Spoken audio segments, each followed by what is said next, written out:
তো আজকের আমি তোমাদের করাবো তোমাদের ক্লাস 10-এর 6.2-এর যে আমি কোষে দেখি 6.2 করাছিলাম, সেখানে আজকে যে 16 নম্বরের অঙ্কগুলো অর্থাৎ যে সত্য মিথ্যা শূন্যস্থান পূরণ এমসিকিউ এবং এসিকিউগুলো রয়েছে সেগুলো তোমাদের করাবো। তো দেখো কি বলেছে, ভালো করে মন দিয়ে বোঝো। প্রথমেটা দেখো কি বলেছে, 16 চক্রাবৃদ্ধি সুদের ক্ষেত্রে প্রতি বছর বার্ষিক চক্রাবৃদ্ধি সুদের হার, প্রতি বছর চক্রাবৃদ্ধি সুদের হার কী হবে, সমান অসমান, সমান অথবা অসমান উভয় বা কোনোটি না।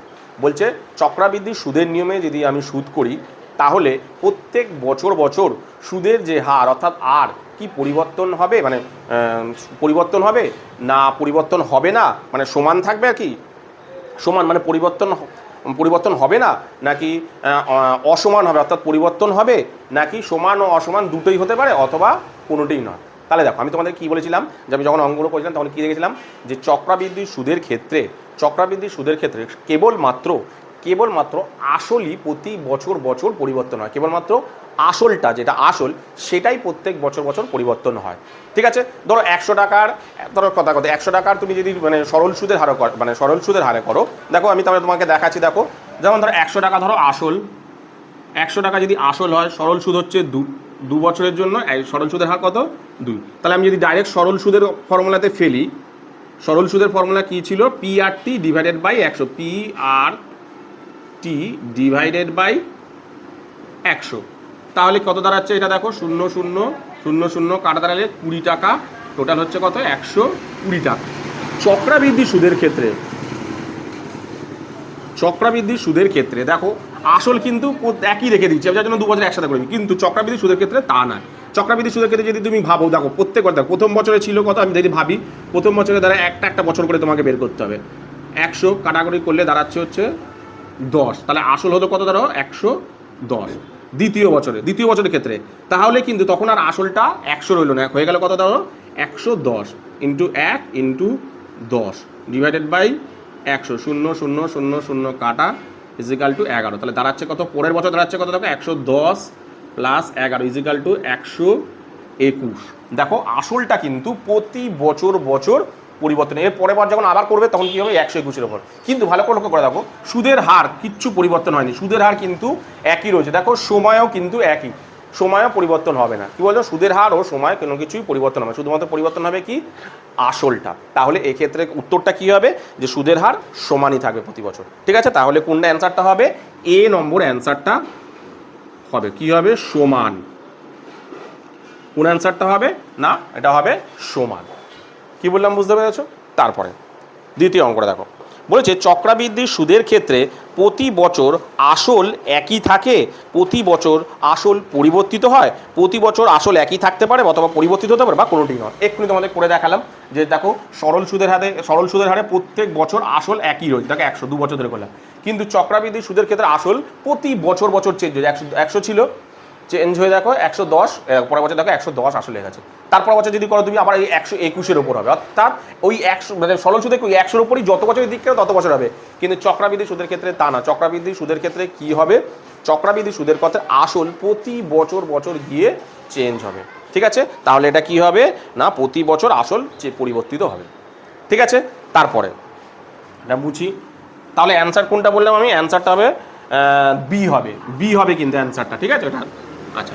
তারপরে কি বলেছে, তারপরের অঙ্কটা দেখো কি বলেছে একটি গ্রামের বর্তমান জনসংখ্যা পি, তাহলে আসল দিয়ে দিয়েছে, প্রতি বছর জনসংখ্যা বৃদ্ধির হার 2r%, অর্থাৎ আর দিয়ে দিয়েছে কত 2r, এবং n বছরের জনসংখ্যা কত হবে তোমাকে বের করতে বলেছে। তাহলে দেখো কি বলেছে, n বছরের জনসংখ্যা কত হবে, তাহলে সমহার বৃদ্ধি হচ্ছে, জনসংখ্যা বৃদ্ধিরা মানে সমহার বৃদ্ধির ফর্মুলা কি ছিল, P1 plus R by 100n। কি অঙ্কের মধ্যে দিয়ে দিয়েছে ভালো করে লক্ষ্য করে দাও, কি অঙ্কের মধ্যে দিয়ে দিয়েছে, আসল দিয়েছে পি আছে আসল, ভালো কথা, 1 প্লাস আর কত দিয়েছে দেখো 2r, আর দিয়েছে 2r ডিভাইডেড বাই 100। ঠিক আছে, আচ্ছা n কত দিয়েছে দেখো, nই দিয়েছে। ঠিক আছে, তাহলে এটা করলাম। আমি আরও কিছু করতে পারছি, হ্যাঁ করতে পারছি, এখন আর একটু কাজ করতে পারছি। যোগ করে কি অ্যান্সার বের করেছে, না যোগ করেনি, মানে এটা দুটোকে লসাগু করেনি, কাটা মানে অন্যভাবে করে। তাহলে আমি কাটা আর একটা অন্যভাবে করে, এটা দিয়ে আমি কেটে দিই, 2 একে 2, 50 দুগুণে 100, তাহলে আর বাই 50 এন। দেখি এইরকম ধরনের কোনো অ্যান্সার আছে কি না। P1 plus R by 50, P1 plus R by 50 n. তার মানে কোনটা অ্যান্সার হবে দেখো, বি নম্বর অ্যান্সারটা দেখো, এই যে বি নম্বর 50, বি নম্বর অ্যান্সারটা হবে। কোন অ্যান্সারটা হবে তাহলে দেখো এখানে, বি নম্বর যেটা আছে সেটা অ্যান্সারটা কোনটা বলে দেখো, বি। তাহলে অ্যান্সার কি হলো দেখো এখানে, 3-এরটার বি নম্বর অ্যান্সারটা হলো। কি বললাম বুঝতে পেরেছো? তারপরে দেখো, তারপরে কি বলেছে 4 নম্বর, একটি মেশিনের বর্তমান মূল্য 2p, মানে আসল দিয়ে দিয়েছে, বর্তমান মূল্য কত দিয়েছে 2p। প্রতি বছর মেশিনটির দাম 2% আসে, প্রত্যেক বছর কি আর কমতে থাকে, কত করে 2%। এবং 2n বছর পর মেশিনের দাম কত হবে, তাহলে সময় কত দিয়েছে 2n। ঠিক আছে, তাহলে আমি আবার কি বলেছে, সমহার হ্রাস, ওই একই ফর্মুলা, শুধু মাইনাস হবে ভিতরে। কি ছিল formula, P1 minus R divided by 100n। ঠিক আছে, পি মানে আসলটা কত দিয়েছে এখানে, পি মানে হচ্ছে এখানে কি না, বর্তমান মূল্য। ঠিক আছে, মেশিনটার মূল্য কত 2p টাকা, পি মানে মেশিনটার মূল্য 1 মাইনাস আর মানে কত এখানে দিয়েছে, আর মানে দিয়েছে 2r%, তাহলে বসাই 2r ডিভাইডেড বাই 100। আর কি দিয়েছে, এন দিয়েছে দেখো, এন দিয়েছে 2n, বসাই 2n। এবার অ্যান্সারটা কি দিয়েছে দেখি, সরল করেনি। ঠিক আছে, তাহলে বস করি আমি 2p1, ভেতরটা কাটাকুটি যাচ্ছে 150, তাহলে আর বাই 50। আর কিছু করা যাচ্ছে তো না, দেখি এরকম ধরনের অ্যান্সার আছে কিনা কোথাও। 2p, হ্যাঁ 2p minus R by 50, 2p আর ওই 1 মাইনাস আর বাই 50 n। এটা হবে না, তাহলে 2p1 আর মাইনাস হলে তাহলে এটা অ্যান্সার হবে ডি। দেখো ডিতে অ্যান্সারটা আছে, তাহলে ডিতে অ্যান্সারটা আছে, এই যে বলেছে 2p1 minus R by 50 2n, তাহলে এই অ্যান্সারটা কোথায় আছে, ডি নম্বর। তাহলে অ্যান্সারটা কোনটা হবে দেখো, ডি নম্বর। একদম নর্মালভাবে ভাববে, অঙ্ক কিচ্ছু নেই, জাস্ট নর্মালভাবে ভাবে অঙ্কটা তোমরা পারবে। তাহলে অ্যান্সারটা কি দিয়েছে দেখো, ডি নম্বর অ্যান্সারটা। কি বললাম বুঝতে পেরেছো? এরপরে 5 নম্বর অ্যান্সারটা দেখো কি বলেছে, সরি 5 নম্বর প্রশ্নটা কি বলেছে দেখো, এক ব্যক্তি একটি ব্যাংকে 100 টাকা জমা রেখেছে। তাহলে এক ব্যক্তি ব্যাংকে কত টাকা জমা রেখেছেন, 100 টাকা, তার মানে এটা আসলটা দিয়ে দিয়েছে। 2 বছর পর সমূল চক্রবৃদ্ধি পেলেন 121 টাকা। 2 বছর পর আসল প্লাস সুদ, সমূল চক্রবৃদ্ধি পেলেন আসল প্লাস সুদ, টোটাল সুদ আসল সহ টাকা কত টাকা পেয়েছেন, 121 টাকা। তাহলে চক্রবৃদ্ধির সুদের হার কত, এখানে আর দেয়নি। ঠিক আছে, তাহলে কি কি দিয়েছে অঙ্কের মধ্যে আমি বলিনি, আমি এখানে লিখে নিচ্ছি যে অঙ্কের মধ্যে আসল অর্থাৎ পি দিয়ে দিয়েছে কত, 100 টাকা। ঠিক আছে, সময় দিয়ে দিয়েছে, সরি এন,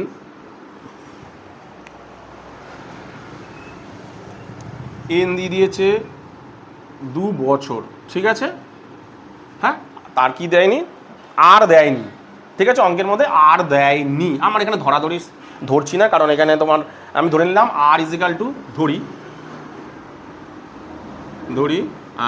সুদের হার,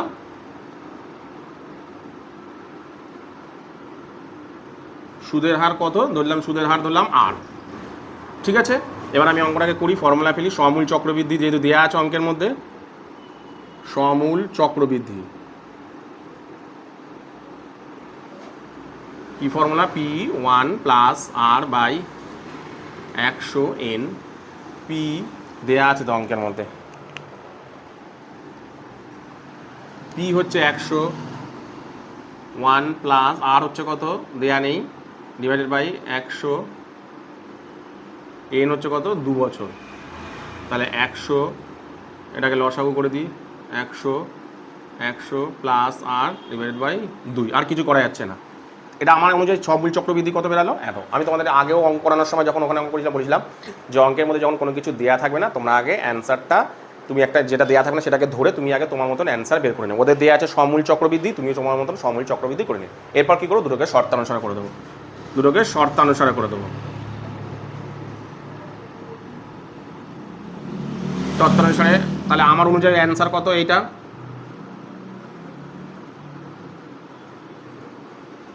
ওদের অনুযায়ী 121। তাহলে এটাকে এদিকে রেখে দিই,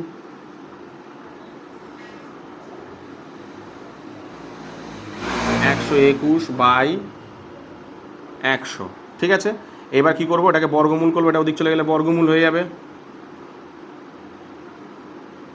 121/100। তাহলে বর্গ করলে বর্গমূল করলে কত দাঁড়াচ্ছে,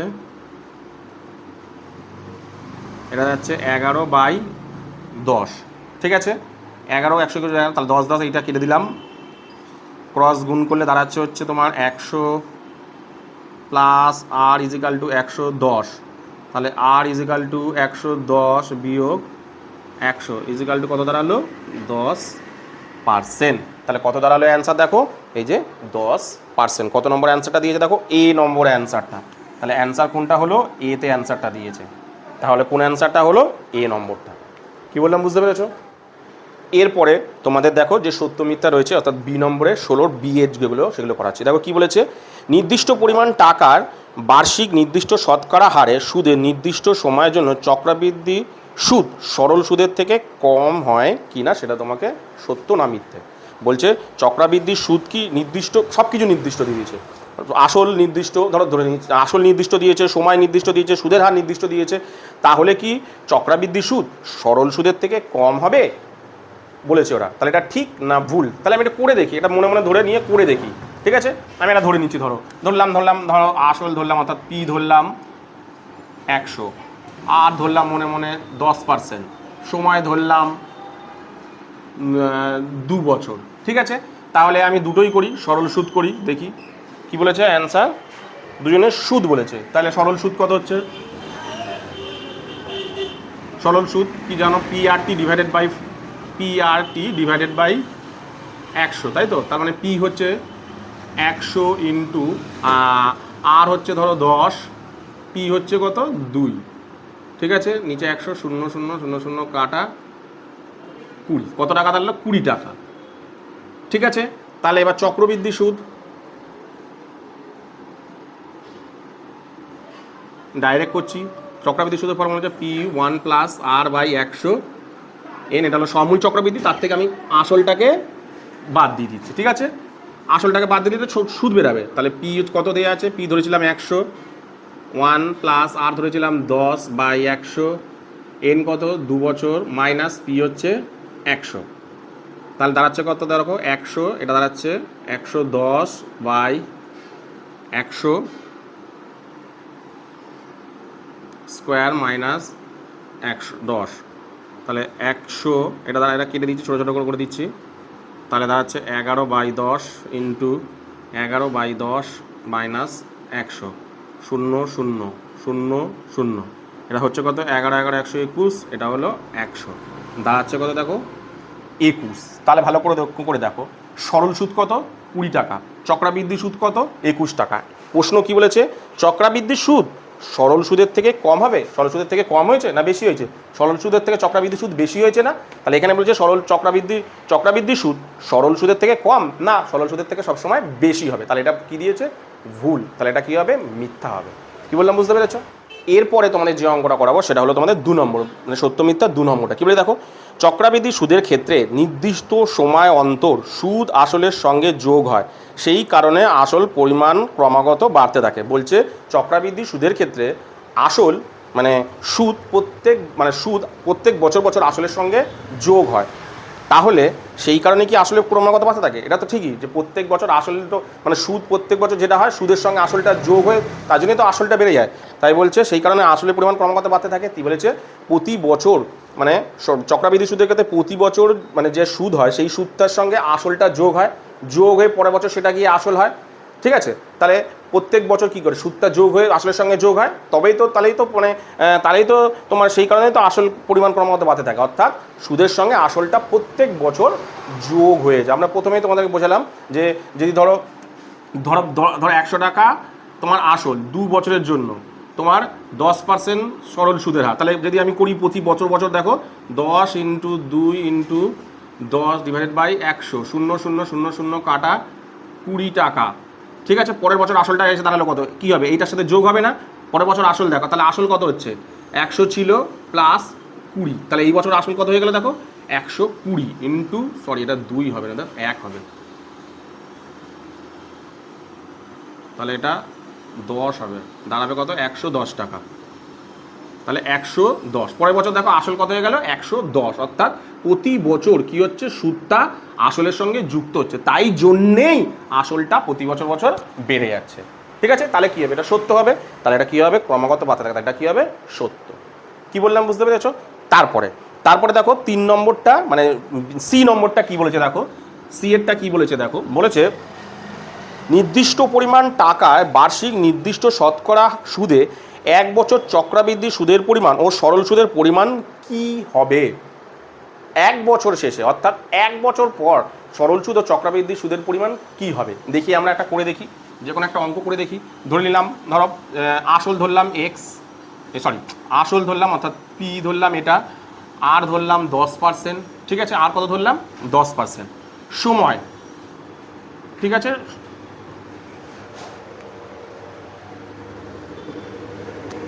অর্থাৎ এন ধরলাম 1 বছর, 1 বছরই তো দিয়েছে, 1 বছর কত চেয়েছে, এন কত 1 বছর। তাহলে দেখি সরল সুদে কত দাঁড়াচ্ছে, সরল সুদের ফর্মুলা কি, প্রথমে আমি করছি সরল সুদ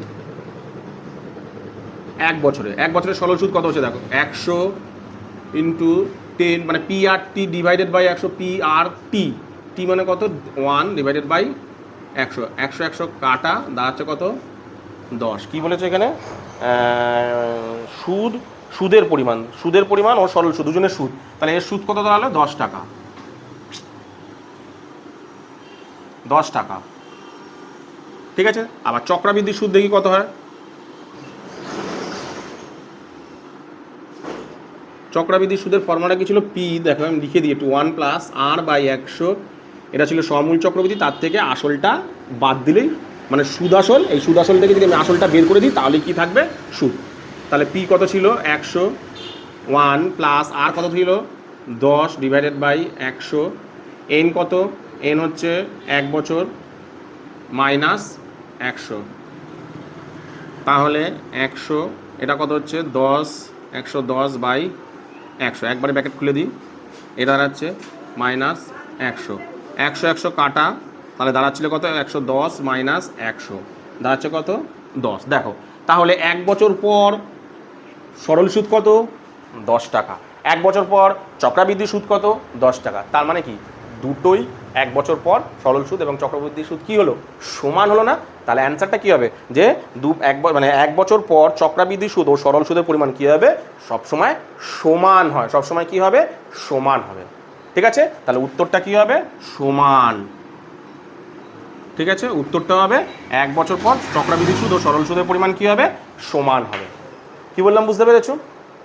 তারপরে বলি দেখো সময়ের সঙ্গে কোনো কিছু নির্দিষ্ট হারে বৃদ্ধি হলে সেটিকে কি বলে। সময়ের সঙ্গে যদি কোনো কিছু বাড়তে থাকে তাহলে সেটাকে আমরা সমহার বৃদ্ধি বলি। সমহার বৃদ্ধি মানে সময়ের সঙ্গে সঙ্গে কিছু নির্দিষ্ট হারে যদি বৃদ্ধি হয় তাহলে এটিকে বলা হয় সমহার বৃদ্ধি, আর যদি কমে যায় সময়ের সঙ্গে যদি কমে যায় সেটাকে বলা হয় সমহার হ্রাস। তাহলে দেখুন তাই জন্য তারপরটা দিয়ে দেখো সময়ের সঙ্গে কোনো কিছু নির্দিষ্ট হারে হ্রাস হলে এটি সমহার হ্রাস হবে, ঠিক আছে। যদি সময়ের সঙ্গে সঙ্গে কোনো কিছু বেড়ে যায় সেটাকে বলা হয় সমহার বৃদ্ধি, আর সময়ের সঙ্গে সেটাকে হয় সমহার হ্রাস, ঠিক আছে। তাহলে সি এরটা হয়ে গেল। এরপর চলে আসি আমি 17 নম্বর অঙ্কটা কি বলেছে, ঠিক আছে। দেখো কি বলেছে আমরা পড়ি, দেখো কি বলেছে আমি অঙ্কটা পড়ি, দেখো কি বলেছে দেখো 1 নম্বর দেখো 400 টাকার 2 বছরের সমূল চক্রবৃদ্ধি 441 টাকা হলে, মানে 400 টাকা 2 বছরের সমূল চক্রবৃদ্ধি 441 টাকা হলে বার্ষিক শতকরা চক্রবৃদ্ধি সুদের হার কত হবে তা তোমাকে বের করতে বলেছে, আর কত তোমাকে বের করতে বলেছে। তাহলে আমি বললাম যখনই অঙ্কের মধ্যে কিছু দেয়া থাকবে না তখন তোমাকে ধরে অঙ্কের মধ্যে কি দিয়েছে সমূল চক্রবৃদ্ধি তোমাকে সেই অনুযায়ী তোমাকে বের করতে হবে। তাহলে আমি বের করি, তাহলে আমি ধরে নিলাম আসল দেয়া আছে, আসল অর্থাৎ পি দেয়া আছে 400 টাকা, ঠিক আছে। সময় অর্থাৎ এন দেয়া আছে, এন কত দেয়া আছে, এন দেয়া আছে হচ্ছে 2 বছর, ঠিক আছে, এন দেয়া আছে 2 বছর। ধরি তাহলে ধরে নিলাম সুদের হারটা সুদের হার কত ধরলাম আর পার্সেন্ট, ঠিক আছে।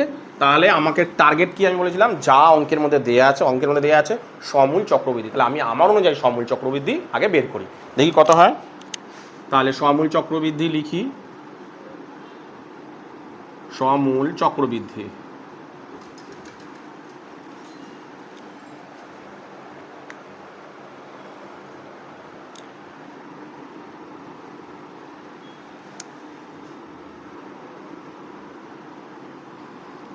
কি formula? P1 plus R by 100 N।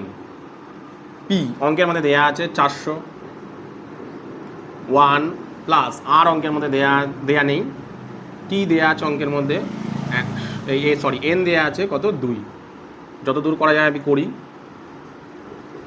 100 লসাগু, এটা 100 প্লাস R 2, ব্যাস, আর কিচ্ছু করা যাচ্ছে না। তাহলে আমার অনুযায়ী সময় চক্রবৃদ্ধি কোনটা বেরালো? এটা।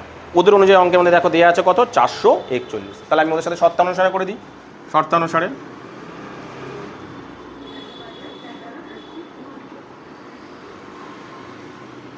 আমার অনুযায়ী অ্যান্সার হচ্ছে এটা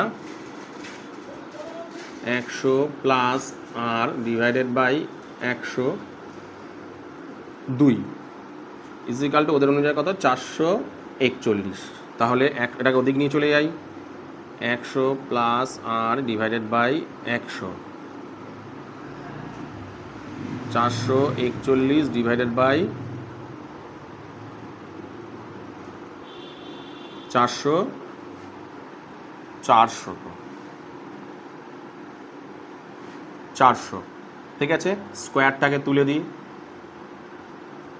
ডিভাইডেড বাই 100 স্কোয়ার যদি আমি তুলে দিই তাহলে এটা কত দিয়ে যাবে, মানে বর্গমূল করছে আর কি। 441 ডিভাইডেড বাই 400 যদি আমি বর্গমূল করি তাহলে দাঁড়াবে কত তোমাদের বলে দিই,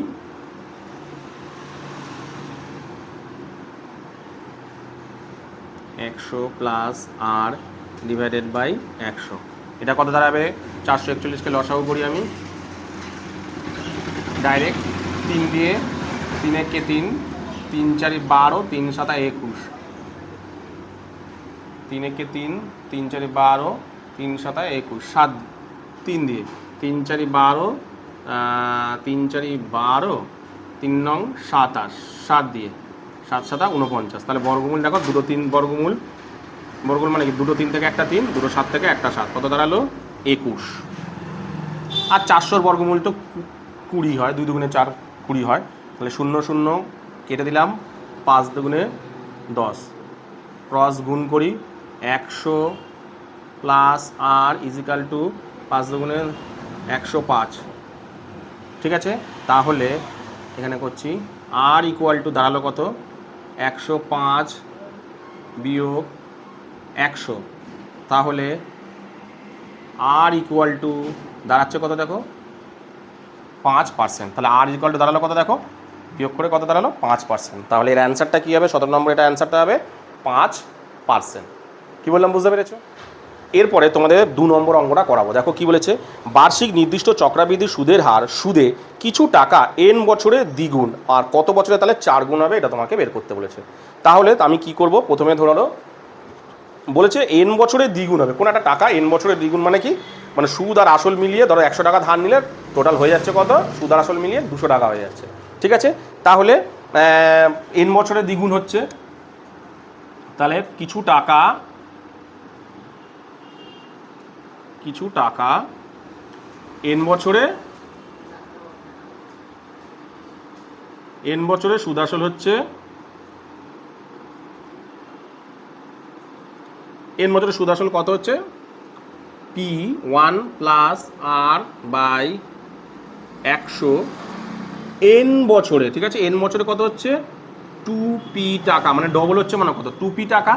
তাহলে দেখো কী দাঁড়াচ্ছে দেখো, তাহলে আমি করতে পারছি 1 plus R by 100 n 2p, এই পিটা ওদিক চলে গেল, p কেটে গেল, তাহলে দাঁড়ালো কত? 1 plus R by 100 n equal to 2। আবার বলেছে তাহলে কত বছরে, এরপরে কত বছরে সেটা 4 গুণ হবে। আমি ধরে নিলাম, ধরি x বছরে 4 গুণ হবে, x বছরে 4 গুণ হবে, ঠিক আছে। তার মানে কি x বছরে মানে P1 প্লাস R বাই 100 কত বছরে বললাম? x বছরে কত হবে? 4 গুণ, অর্থাৎ 4p, মানে 100 টাকা ধার নিলে কত হয়ে যাবে? 400 টাকা হয়ে যাবে, ঠিক আছে। তাহলে দেখো এবার এটাকেও তাই করি, 1 প্লাস R বাই 100 x পিটাকে ওদিক নিয়ে চলে যাই, পি। আর একবার বলি তোমাদেরকে ব্যাপারটাকে, বলছে এক্স কত বছরে 4 গুণ হবে, অর্থাৎ কত বছরে 4 গুণ মানে কি, 100 টাকা 4 গুণ মানে কত, 400 টাকা, মানে কি 4খানা আসল হয়ে যাচ্ছে না, মানে সুদে আসলে কি হচ্ছে, ডবল হয়ে যাচ্ছে। ডবল হলে কি 200 টাকা হয়ে যাচ্ছে, 3 ডবল হলে কি 100 টাকা নিয়েছি আমি, তার কাছ থেকে 3 ডবল টাকা নিচ্ছি, মানে কত টাকা নিচ্ছি, 300 টাকা নিচ্ছি। তাহলে 100 টাকা নিলে আমি যদি 4 গুণ মানে 4 ডবল টাকা নিই, তার মানে কত টাকা নিচ্ছি, তার কাছে 400 টাকা নিচ্ছি। ঠিক আছে, তাহলে 4 গুণ হয়েছে মানে 400 টাকা নিচ্ছি। তাহলে এবার আমি মানে বলছে তাহলে এক্স বছর ধরলাম 4 গুণ হয়েছে 4p, তাহলে কি করলাম, পিটাকে ওদিক পাঠিয়ে দিলাম, পিপি কেটে গেল। এবার আমি কি করবো, দেখো এই জায়গাটা খুব ভালো করে বোঝো। এবার আমি কি করলাম, ধরি r/100, তো এক্স এইটাকে আমি ভেঙে নিলাম, 4টাকে আমি ভেঙে নিলাম, কী করলাম 2 স্কোয়ার করে নিলাম, 4টাকে আমি কী করে নিলাম, দেখো 2 স্কোয়ার। এইবার ভালো দেখো, তাহলে 2 মানে কত, 2 মানে দেখো এই যে 2 মানে দেখো এই যে 1 + r/100 n, আমি বসিয়ে দিই 1 + r/100 এখানে পড়ে আছে,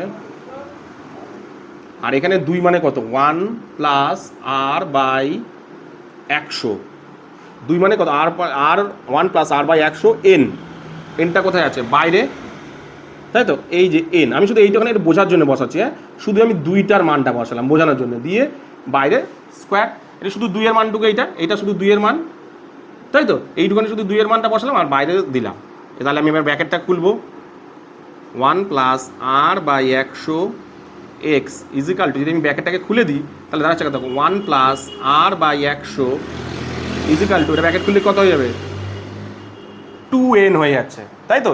এইবার ভালো করে দেখো, এটা কি হচ্ছে, এটা আর এটা কেটে যাচ্ছে, পরে কত থাকছে, x ইজিক্যাল টু 2n, তাহলে দাঁড়াচ্ছে কত, x ইজিক্যাল টু 2n, তাহলে কত বছরে, মানে তাহলে হিসেবে মতন সময়টা কত বেরাচ্ছে, 2n বছর। তাহলে বলছে কত বছরে 4 গুণ হবে, 2n বছরে 4 গুণ হবে। কি বললাম বুঝতে পারছি, খুব ইম্পর্টেন্ট অঙ্ক, একটু যদি ভালো করে ঠান্ডা মাথায় বোঝো না, অঙ্কটা কিন্তু কঠিন মনে হবে না, মানে একটু ভালো করে যদি মন দিয়ে অঙ্কটাকে বোঝো তাহলে দেখবে অঙ্কটা খুব সহজ মনে হবে। যদি একটু ভালো করে দেখো, আমি যেমন বলেছি সেরকম করবে, দেখবে অঙ্কটাকে সহজ মনে হবে। কী বললাম বুঝতে পেরেছো? তো এরপরে তোমাদের যে অঙ্কটা করাবো সেটা হলো তোমাদের 3 নম্বর অঙ্কটা। দেখো কি বলেছে, 5% চক্রবৃদ্ধি সুদের হার সুদে কিছু টাকা 2 বছরের চক্রবৃদ্ধির সুদ 615 টাকা হলে তাহলে আসল নির্ণয় করো। তাহলে অঙ্কের মধ্যে দেখো আসল তোমাকে বের করতে বলেছে। কি দেয়া আছে অঙ্কের মধ্যে, চক্রবৃদ্ধি সুদ। আমি বললাম যখনই অঙ্কের মধ্যে কিছু দেয়া থাকবে না তখনই তুমি তোমার মতন ধরে অঙ্কের মধ্যে যেটা দেয়া আছে সেটাতে তুমি বের করবে। তাহলে অঙ্কের মধ্যে সুদ দেয়া আছে, তাহলে তুমি তোমার অনুযায়ী সুদ বের করো আসলকে ধরে নিয়ে। তাহলে আমি ধরি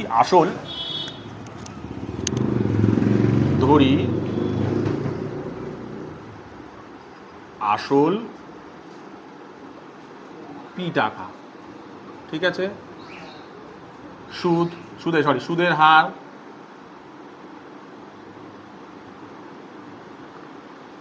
r = 5%, সময় n = 2 বছর, 2 বছর তো, হ্যাঁ। তাহলে আমি আমার অনুযায়ী চক্রবৃদ্ধি সুদ একবারে বের করছি। চক্রবৃদ্ধি সুদ কি ছিল, সমূল চক্রবৃদ্ধি ফর্মুলা হচ্ছে 1 + r/100। এটা কি ছিল, তোমার সুদ আর আসলের ফর্মুলা। তাহলে সুদ আর আসল মিলিয়ে টোটাল হচ্ছে এই টাকাটা। তার থেকে যদি আমি আসলটাকে বের করে দিই, বাইরে বের করে দিই, আমরা একবারও তোমরা করতে পারো। মানে সমূল চক্রবৃদ্ধি আমরা আলাদা আলাদা করবো, যেহেতু এটা 2 নম্বরের দেবে অঙ্কটা, তাই জন্য আমি বড় করে করছি না, ছোটো করে করছি। তাহলে একবারে করছি চক্রবৃদ্ধি সুদ, একবারে বের করছি না। এটা মানে কি, সুদ আসল। আমি যদি এটা মানে কি, সুদ আর আসল, তাই তো। সেখান থেকে যদি আমি আসলটাকে বাদ বের করে দিই তাহলে পড়ে কি থাকছে, আসলটাকে যদি আমি বের করে দিই পড়ে কি থাকছে, সুদ। ব্যাস হয়ে গেল সুদ আসল। কি বললাম বলছো, তাহলে একবারে চক্রবৃদ্ধি সুদ আমি বের করে দিচ্ছি। বসাই যা যা দেয়া আছে অঙ্কের মধ্যে। পি তো দেয়া নেই, পি 1 + r কত 5/100, n কত 2, পি দেয়া নেই, পি 105/100 স্কোয়ার, পি গুণ 105 গুণ 100, 105 গুণ 100 মাইনাস পি। তাহলে এটাকে গুণ করি, নিচে কত হচ্ছে 1000, 4টে শূন্য। এটাকে কত হচ্ছে আমি গুণ করে দেখি, 105 গুণ 105, 5 × 5 = 25, 5 25, 5 × 5 0 0 0 গুণ 5 0 1 5 2 5 5 0 10 1 1 কত হচ্ছে 1 1 0 11,025 105 তো 5 5 25 5 0 0 3 0 5 1 5 0 5 2 5 5 10 0 হাতে 1 1 ঠিক আছে P minus P equal to কত দাঁড়াচ্ছে 10,000 এটা তো যা আছে তাই বসে যাবে পি বিয়োগ এটা 10,000 বসে যাবে 10,000 পি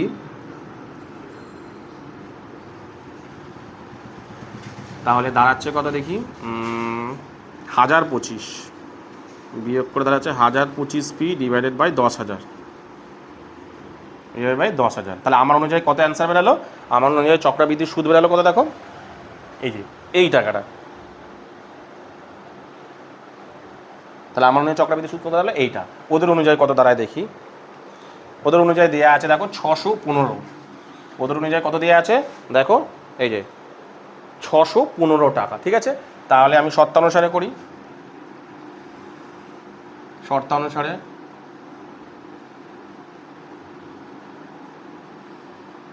আমার অনুযায়ী অ্যান্সার হচ্ছে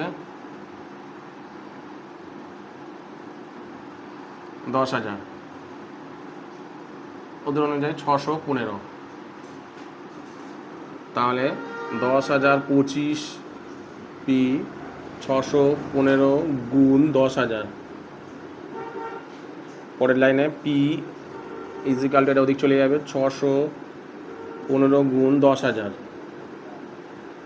ডিভাইডেড বাই 1025 5 দিয়ে কাটি 5 একে 5 5 দুগুণে 10 3 5 15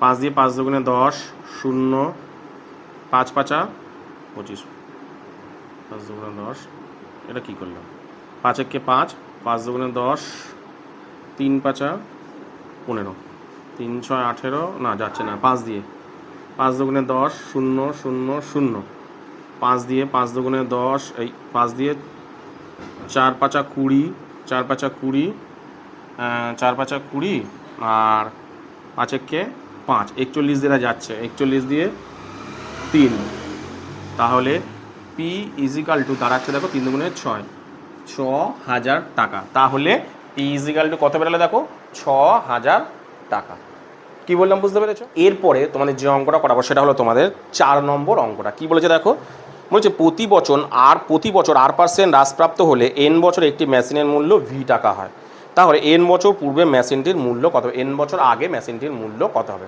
আমি তোমাদের বলেছিলাম যে যদি অঙ্কের মধ্যে পূর্বে যেতে হয় যখন আমরা সমহার হ্রাস বৃদ্ধি করি যখন পূর্বে মানে বর্তমানে দেয়া আছে তোমাদের যদি পূর্বে যেতে হয় তাহলে তোমাদের x ধরে নিয়ে বর্তমানেরটা দেওয়া থাকবে সেটার সঙ্গে শর্তানুসারে করা যাবে কিন্তু দেখো এখানে কোনোটাই কিচ্ছু দেওয়া নেই কোনো কিছুই দেওয়া নেই না বর্তমানের টাকা দেওয়া আছে না অতীতের টাকা দিয়েছে মানে পূর্বের টাকা দিয়েছে তাহলে তো আমি কীভাবে করবো তাহলে তুমি এটা কীভাবে করবে আগে যে তাহলে সমহার চক্রবৃদ্ধির হ্রাস বলেছে তাই তো তাহলে ফর্মুলাটা কী হবে সমহার চক্রবৃদ্ধি যা যা দেওয়া আছে অঙ্কের মধ্যে ঠিকই না মেশিনের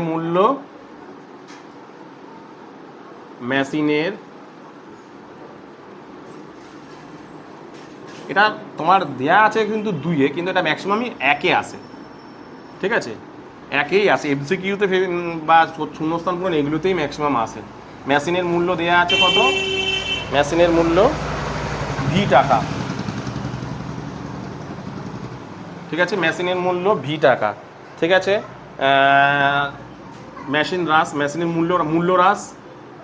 মেশিনের মূল্য হ্রাস অর্থাৎ আর দেওয়া আছে কত দেওয়া আছে R% ঠিক আছে সময়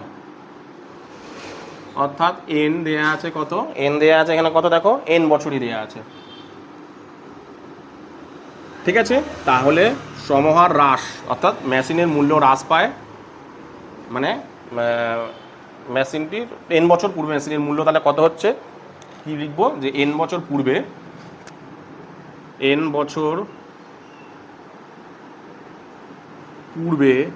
এটা আমি ধরতে পারবো না তাই ডাইরেক্ট লিখে দেবো n বছর পূর্বে মেশিনের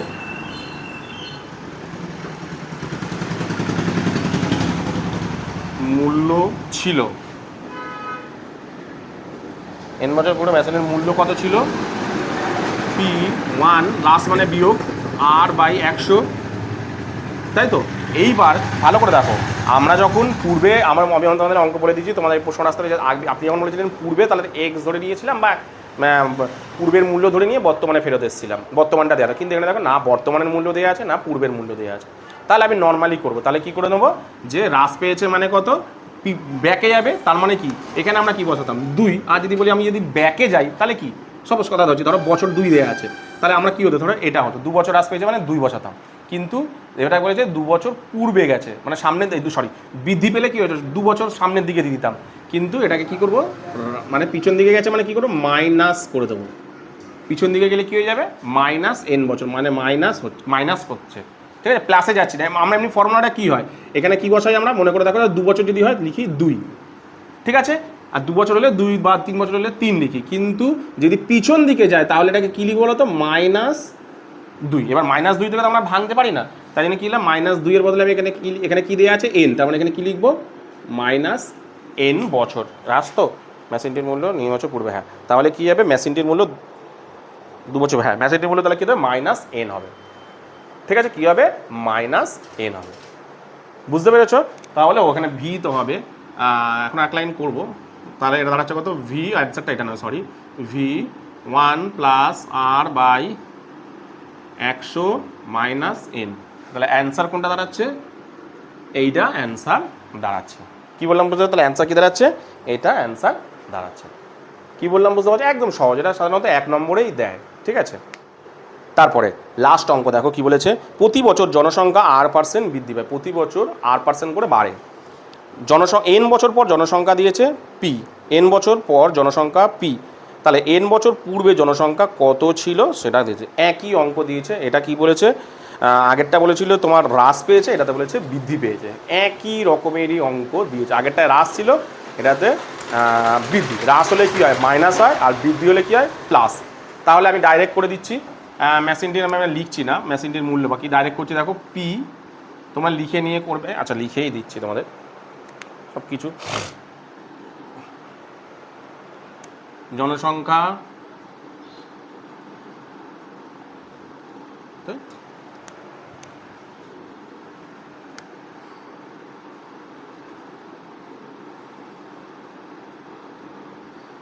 জনসংখ্যা অর্থাৎ P = কত দিয়েছে, P দিয়েছে, সুদের হার, জনসংখ্যা বৃদ্ধি,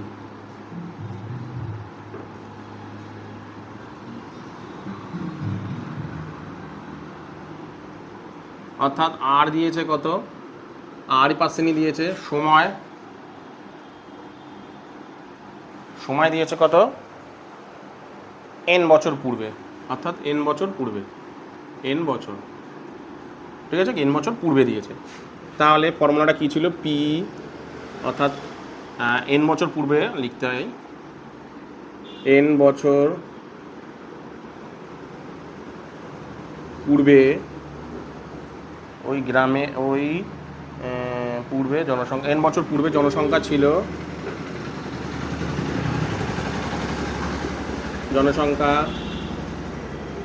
ছিল, কি ফর্মুলা, P1 প্লাস, যেহেতু বৃদ্ধি পেয়েছে, R/100, এটা তো নর্মাল ফর্মুলা দিয়ে আমরা বছরটাকে কি করে দিই। কিন্তু এখানে বলেছিলাম যদি সামনের দিকে যাওয়া যাবে তাহলে, আর যদি পিছন দিকে যায় তাহলে কি করবো, তাহলে সামনের দিকে গেলে যেমন প্লাস, পিছন দিকে গেলে কি করে দেবো, এখানে মাইনাস করে দেবো। দেখো পূর্বে বলেছে, তাহলে মাইনাস করে দিলাম। তাহলে অ্যান্সার P তো দিয়েছে, P, হ্যাঁ এটাই অ্যান্সার, হ্যাঁ, তাহলে অ্যান্সার কি হলো, এটাই হলো। কি বললাম বুঝতে পেরেছো? তো আজকের ভিডিওতে আমি তোমাদের টোটাল মানে 16 নম্বরের যে 6.2 যে শেষ 16 নম্বরে যে MCQ সত্য মিথ্যা বা SAQগুলো ছিল সেগুলো সব করে দিলাম। তো এই ভিডিওতে তোমাদের যদি মানে যে অঙ্কগুলো তোমাদের করালাম, যদি কোথাও তোমাদের বুঝতে অসুবিধা হয় তাহলে অবশ্যই আমাকে কমেন্ট সেকশনে কমেন্ট করো, আমি তোমাদের কমেন্টের উত্তর দিয়ে দেবো। তো আজকের মতন ভিডিওটা আমি এখানেই শেষ করলাম।